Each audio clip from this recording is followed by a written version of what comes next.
রংপুর জেলার পীরগাছা উপজেলায় পশুর প্রতি নিষ্ঠুরতা ও বিকৃত মানসিকতার এক ন্যাক্কারজনক ঘটনার অভিযোগ উঠেছে।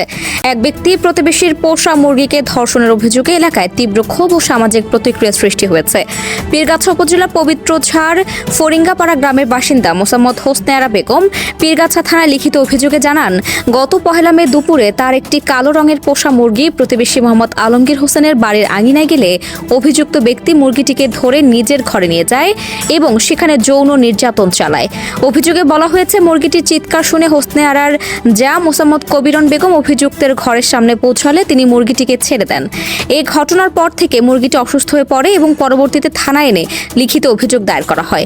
ভুক্তভোগীর ভাষ্যমতে অভিযুক্ত আলমগীর হোসেন স্থানীয়ভাবে দীর্ঘদিন ধরে নানা অসামাজিক কার্যকলাপে জড়িত এবং কারো কথা বা বিচার মানেন না।